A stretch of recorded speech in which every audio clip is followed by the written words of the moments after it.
La tolerancia. Hoy hablaremos sobre la tolerancia, mis estimables hermanos.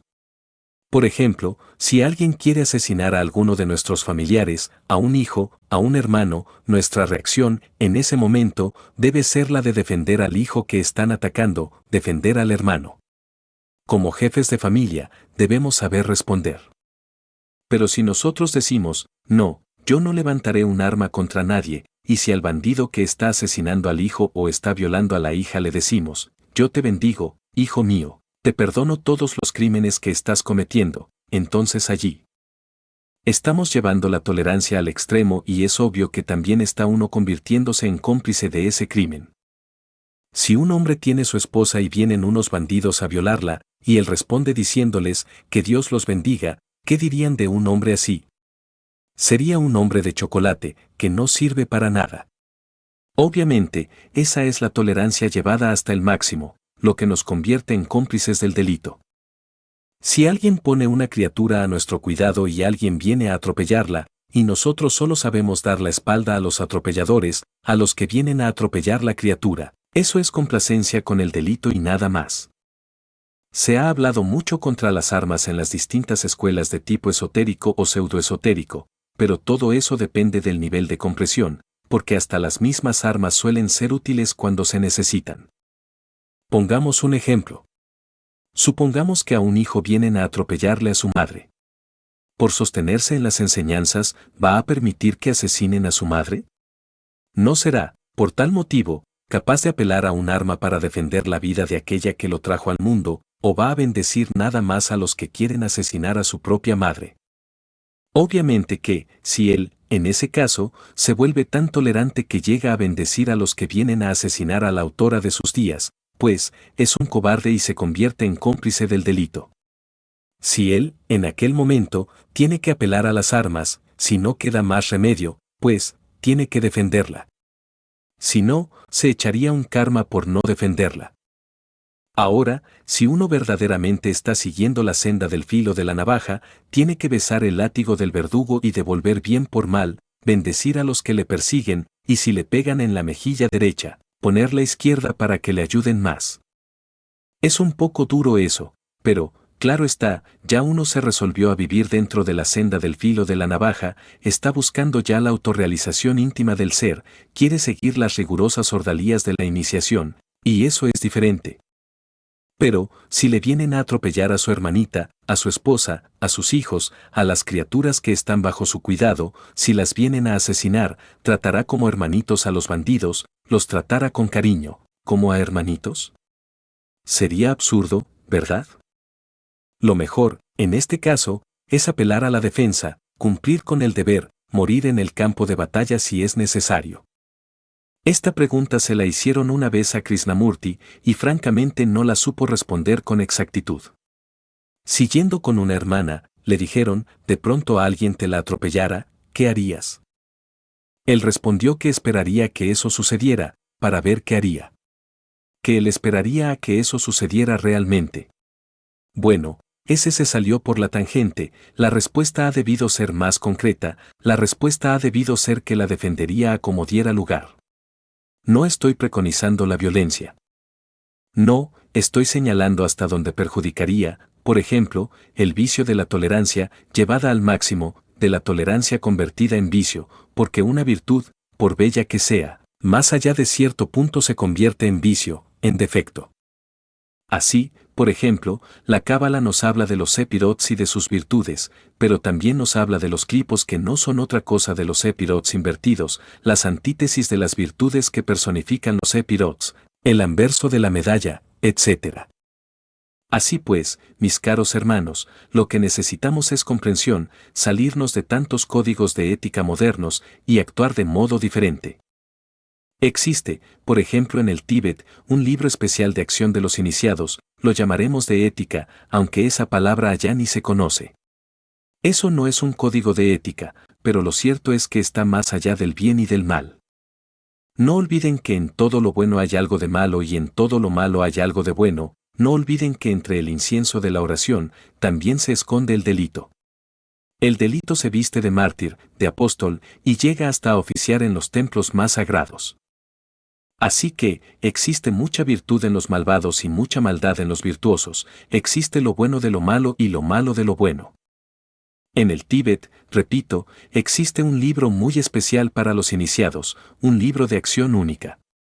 Muchas de las formas de actuar de esos iniciados nos sorprenden, no encajan, completamente, dentro de los modos de ser que tenemos acá, en el mundo occidental.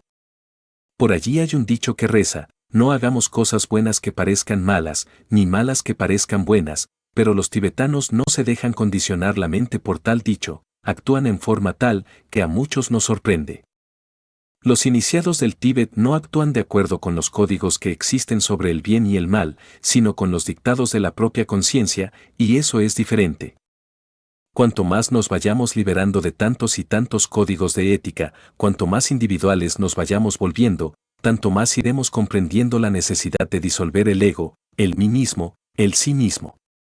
Y es que el yo, como les he dicho a ustedes, es un libro de muchos tomos, un libro que tenemos que estudiar, porque no es posible disolver el ego, el mí mismo sin haberlo comprendido íntegramente, totalmente. Es en el terreno de la vida práctica donde debemos autodescubrirnos. Los errores que llevamos dentro afloran precisamente en la vida práctica, y si nosotros nos hallamos en estado de alerta, entonces los descubrimos tal cual son. Defecto descubierto debe ser comprendido íntegramente a través de la técnica de la meditación. Una vez comprendido, debe ser eliminado con el poder serpentino anular que se desarrolla en el cuerpo de la zeta, es decir, con el poder de Devi Kundalini. Cuanto más se vaya desintegrando el ego, la conciencia se irá haciendo cada vez más fuerte y al fin quedará introducido, dijéramos, dentro de sí mismos, un centro de gravedad permanente, un centro de individualidad auténtica que nos liberará, totalmente, de las acciones y reacciones que provienen del mundo exterior. Pero necesitamos crear ese centro de gravedad permanente dentro de sí mismos, y eso solamente es posible disolviendo el ego. Creando, repito, ese centro de gravedad, tendremos individualidad. Pero, hoy por hoy, no somos sujetos individuales, somos máquinas controladas por yous, todo el mundo juega con nosotros, no tenemos auténtica individualidad. Cuando hayamos disuelto el ego, el mí mismo, descubriremos con asombro místico que hay algo que no es posible disolver, y ese algo es odiado por las gentes de todas las religiones. Me refiero al Satán bíblico. Esta palabra, naturalmente horroriza a muchos. Ya sabemos el papel que ha hecho el diablo en el Antiguo Testamento. Mas nosotros debemos comprenderlo. Ese diablo, que tanto nos asusta, es el menos dañino, como dijera Goethe, en uno de sus poemas, palabras que pone en boca de Dios de todos los de tu especie, súbditos a mi ley rebeldes, el menos dañino y perjudicial tú eres. Que Mefistófeles, Satán, sea el menos dañino y perjudicial, parece increíble. ¿Verdad? Pero todas las gentes religiosas piensan que, precisamente, Satanás es lo más dañino, y si nosotros nos pronunciamos a favor de Satanás, nos declaran satanistas, magos negros, hechiceros, brujos, gente maldita, etc. Así es la humanidad. Empero, recuerden ustedes que Satanás es la sombra del Eterno. Podríamos disolver el ego, reducirlo a polvo, pero a Satanás no podemos disolverlo porque es la sombra del Eterno. Si vamos por una calle, proyectamos nuestra propia sombra, ¿verdad?, por la luz del sol. Así, también, el Eterno proyecta su sombra en cada uno de nosotros. Recuerden ustedes que cada uno de nosotros tiene una chispa divina, virginal, inefable, que es nuestro logoy íntimo, nuestra seidad. Ella proyecta su sombra en nuestra psiquis, y esa sombra es precisamente Satanás, Mefistófeles, que entre los aztecas es Xolotl, el Lucifer de nuestro Señor Quetzalcóatl. Reflexionemos, mis caros hermanos. Ese Satanás, la sombra del Eterno en cada uno de nosotros, debe ser transformado en Lucifer. Obviamente, Lucifer es el dador de luz, el lucero de la mañana y también el lucero vespertino. Debemos, pues, transformar al diablo en Lucifer. Cuando nosotros, en los mundos superiores de conciencia cósmica, vemos a nuestro propio diablo, comprendemos la necesidad de transformarlo. El diablo de cualquier profano, la sombra mefistofélica, hablando a lo Goethe, de cualquier sujeto, es negro como el carbón, y es claro que arroja un fuego siniestro, es el Fuat aquel, diabólico. Pero he ahí lo grandioso: transformar, convertir a esa sombra negra, a ese diablo en Lucifer, se hace posible cuando eliminamos el ego animal, cuando destruimos los elementos inhumanos que llevamos dentro. Entonces puede, aquella sombra del Eterno, vestirse con la túnica de gloria y convertirse en arcángel de luz. No olviden ustedes que Lucifer tiene potestad sobre los cielos, sobre la tierra y sobre los infiernos. En los cielos le obedecen los ángeles, en la tierra hace temblar a los humanos y en los infiernos a los demonios. Es pues, Lucifer, el príncipe de la luz, el arcángel de gloria. Nosotros, repito, necesitamos convertir al diablo en Lucifer, modificar ese aspecto negro y tenebroso de la sombra del Eterno, blanquearlo para hacerlo puro, perfecto, embellecerlo, mediante la disolución del ego animal. Si así procedemos, el pago será grandioso. Él nos conferirá la inmortalidad, Él nos hará realmente fuertes, porque hoy por hoy, somos realmente débiles, absolutamente débiles, somos víctimas de los demás. Todo el mundo juega con nosotros, y desgraciadamente no hemos querido comprender que los demás juegan con nosotros. Somos víctimas de los demás y no lo sabemos, nos creemos poderosos, cuando no somos más que míseros leños, arrojados en el mar borrascoso de la existencia. Los invito pues, mis caros hermanos, a disolver el ego con el propósito de que blanqueen a su propio daimon, a su Solotl, para que lo conviertan en el príncipe de la luz, en el Señor que tiene potestad sobre los cielos, sobre la tierra y sobre los infiernos. Reflexionad, pues, vuélvanse más individuales. Pregunta: Maestro, siempre hemos visto personas que tienen el propósito de buscar la paz entre dos individuos que se pelean. Para un estudiante gnóstico, ¿es lícito que intervenga de alguna manera, ya por medio de la oración o de algún rito? Respuesta: cada cual es cada cual. La discordia existirá mientras cada sujeto cargue, dentro de sí mismo, en su psiquis, los elementos que provocan conflictos.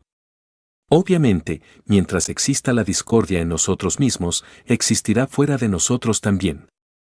Entonces, resulta inútil el que nosotros tratemos de apaciguar a otros, ellos continuarán peleando, porque llevan la discordia adentro.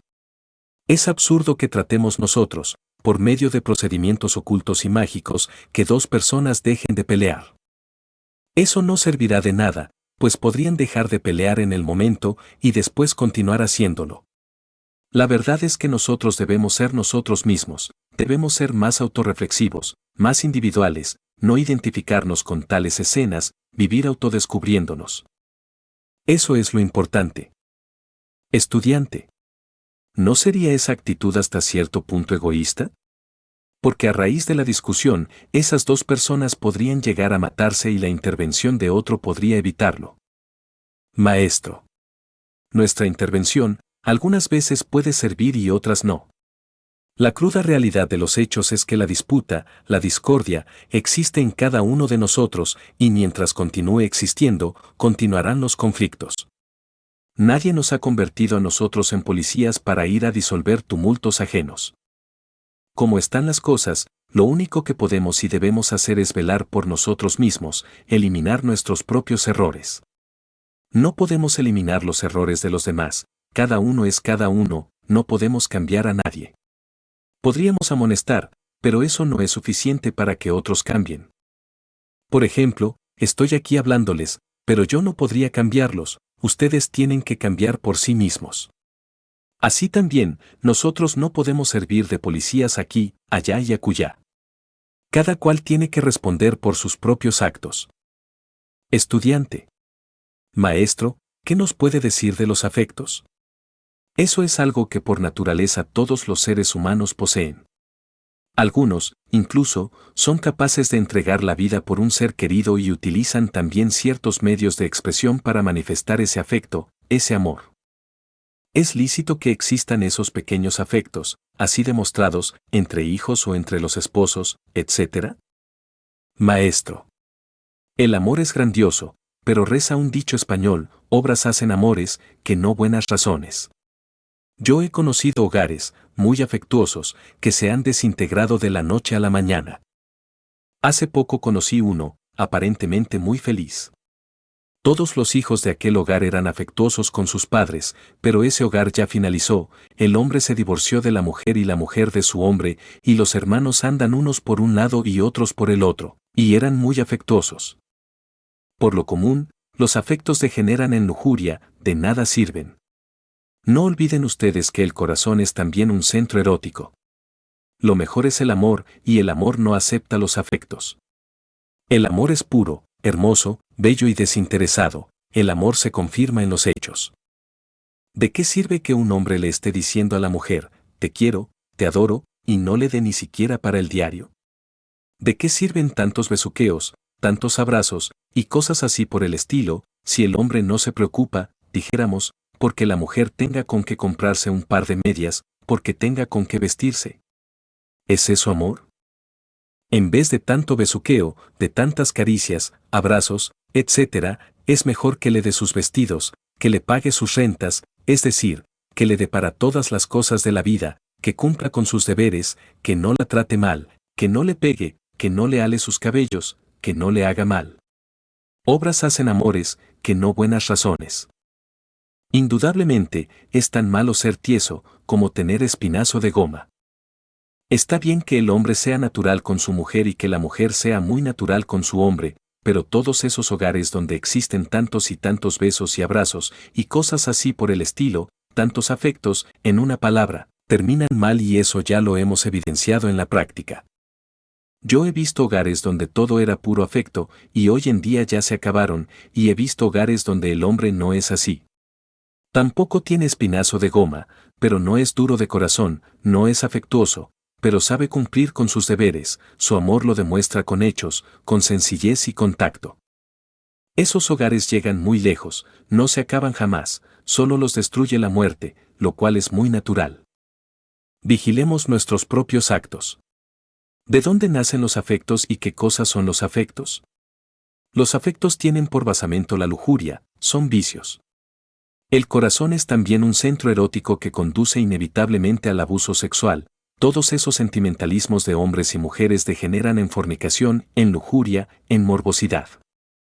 De manera que, los afectos son el resultado, el producto de la lujuria. El amor es lo más bello, lo más puro, es como un niño recién nacido, no busca nada para sí, sino todo para el ser que ama, no incluye afecto, pero sabe cumplir con su deber. Se demuestra con hechos y no simplemente con vana palabrería insubstancial de charla ambigua. Aquel que le promete a la pobre dama de sus ensueños todas las riquezas del mundo aunque no las tenga, le baja el cielo y se lo pone a sus pies, por lo común resulta totalmente falso. Pero esos hombres que no prometen mucho a las mujeres, pero que sí les cumplen, que velan por ellas, que no la abandonan, indubitablemente resultan magníficos. Lo mismo sucede en cuanto a la mujer. Aquellas que son muy cariñosas, muy salameras, pues, en fin, que viven llenas de afectos, casi siempre le ponen al marido sus buenos cuernos. Las mujeres aquellas que no son afectuosas, cumplidoras de sus deberes, que hacen todos sus quehaceres con mucho juicio diariamente, que ven por sus hijos, que atienden a sus maridos, indubitablemente resultan magníficas esposas, fieles y sinceras, incapaces de traicionar, pero las muy salameras, sentimentales, llenas de afectos, terminan poniendo al pobre hombre un buen par de cuernos.